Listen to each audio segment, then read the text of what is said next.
The Galaxy S24 series is right around the corner. So how has the Galaxy S23 Ultra aged over the course of 2023? Let's talk about that. Hi guys, I'm Ryan Thomas with Android Police, and since the S23 Ultra came out, if you wanted the best Android phone, this device would be top of the list. It's an absolute beast with a stacked spec sheet and feature-rich software to match. We're talking a Snapdragon 8 Gen 2 up to 12GB of RAM and 1TB of storage, a 6.8-inch Quad HD Plus 120Hz AMOLED display, and a ludicrous camera system. Even now, 10 months later, the S23 Ultra can't be touched when you take the entire package into account. Sure, the Pixel 8 Pro has a better camera processing setup and better detail retrieval. The iPhone 15 Pro Max shoots better video, and the OnePlus Open has a better screen setup with a massive internal panel. But when it comes down to the all-rounder, standard, slab form factor, the S23 Ultra has every other phone beaten. Now, it's not so far ahead of the pack that there's no point trying. The Pixel 8 Pro and iPhone 15 Pro Max do get close, but the fact that the S23 Ultra came out right at the start of the year and is still king proves that Samsung is the best at creating these ultra flagship devices. If you're worried about longevity, given this phone has already been out for almost a year, you shouldn't. Samsung is going to give this thing software updates through 2028, with Android 17 being a certain for this phone. That's really good going, and it means that for at least another 4 years, the S23 Ultra will be supported with software and security updates. It's actually running Android 14 right now, with Samsung's One UI 6 software skin over the top of it. It looks and feels great. You get Edge panels should you want quick shortcuts from anywhere on your screen. There are S Pen tools, multitasking is well managed. Heck, you even get Samsung DeX, which allows you to hook your phone up to a monitor and use it as a little desktop computer, which is not something most phones can say they can do. Samsung is the king of making software for these big screen phones, and this is no exception. It's densely laid out, and it holds up really well. Not to mention the fact it will get updated going forward too. The S23 Ultra is a hefty thing in the hand. As soon as you pick it up, the sharp cornered squared off slab, it feels like it means business. And as much as this design could be seen as a little reserved compared to the more out there looking things we have, I have to say I'd prefer these smaller corner radii compared to the broad ones on the iPhones and the Pixels. The thin bezel surrounding that monster of a display aid in a clean and classy aesthetic. And I like how Samsung has designed the rails to feel comfortable yet relatively grippy. That said, if I was buying one of these personally, I would recommend you put a case on it. That frosted glass back looks brilliant, but yeah, it can be pretty hard to hold on to if you're using this phone one-handed. In my time with the device, I had no complaints about the speakers, the fingerprint scanner, call quality, wireless connectivity, or haptic feel. It was all seamless and fluid, and it probably should be because this thing cost $1,200. The Snapdragon 8 Gen 2 is still a brilliant system on chip that has been able to drive any game or application that I throw at it. I'm not a huge mobile gamer, but I did play a few 3D titles to give it a go, as I do with pretty much all the phones, just to make sure that you gamers out there are happy. I never felt like the S23 Ultra was holding me back. It does a great job of delivering an immersive mobile gaming experience thanks to that big screen and that pristine performance. The device did get fairly warm when pushing it in games, but it never felt uncomfortable even without a case. And though gaming inevitably drains the phone's battery life quicker than most other tasks, the Ultra never failed to deliver a day and a half to 2 days of use before I needed to top up. For me, I've never had to charge the phone more than 4 times a week. I typically charge the S23 Ultra with a cable, though you can of course utilize its 15-watt wireless charging with a Qi pad. The 45-watt wired fast charge is pretty capable, charging around 60% in around half an hour, which will give you easily a day's usage, though annoyingly you will have to buy your own brick. I wish I didn't have to say that about a product that costs over $1,000, but here we are. It is the norm, I suppose.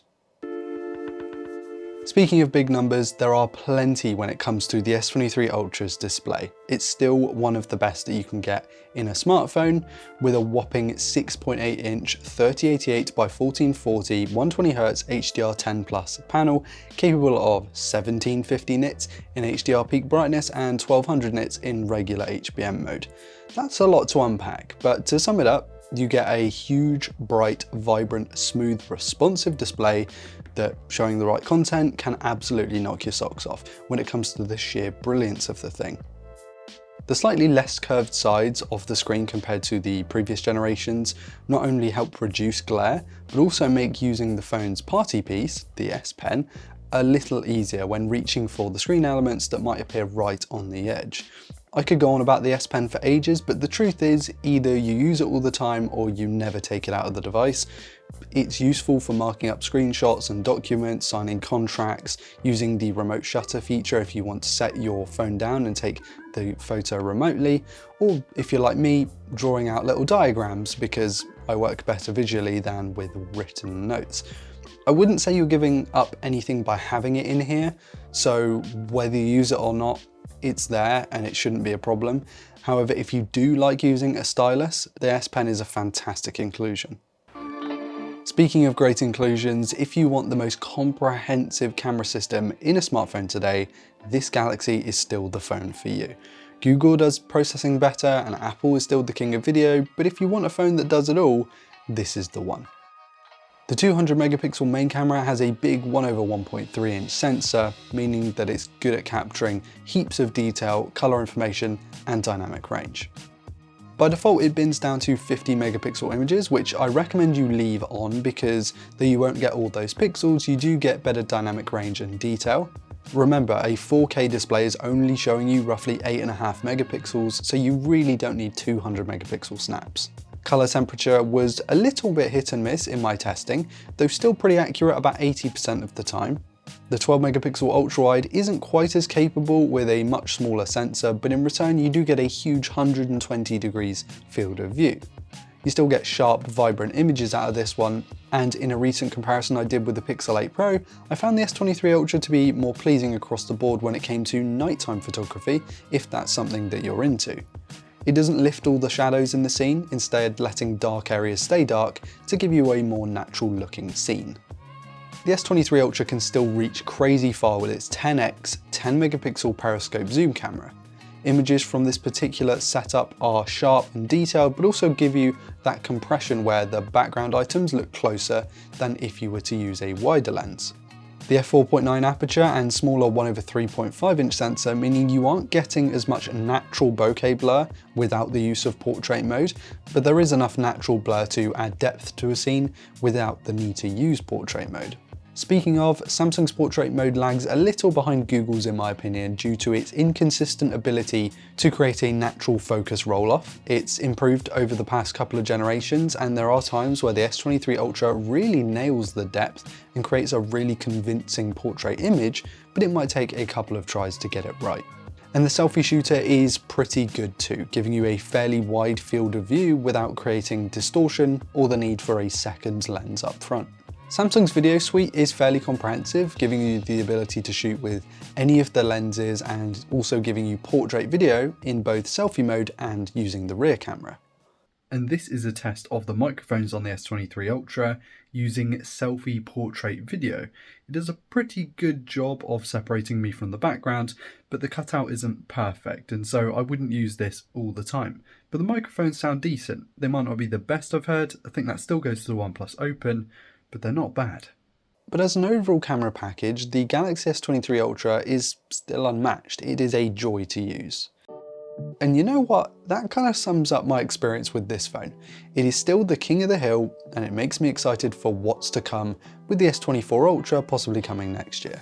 Will we see a 1-inch camera sensor, maybe 16 gigs of RAM, or an even brighter display? But the truth is, even if Samsung doesn't release another phone for 3 years, which is obviously not going to happen, the S23 Ultra would easily keep you going for that length of time at the very least. If there's one gripe I have with it, it's that there's no charging brick in the box, but to be fair to Samsung, I can't beat on them too hard because pretty much every other flagship maker is doing the same thing. The Galaxy S23 Ultra is still the king of the hill almost a year later, and that makes it the best all-round phone you can buy in 2023. And that's it from me guys. Let us know in the comments what you think of Ultra phones and if you'd be happy to cough up such a huge chunk of money for one. Hit subscribe to never miss an upload and hit like if you enjoyed today's content. I've been Ryan Thomas with Android Police and I'll catch you later. Cheers.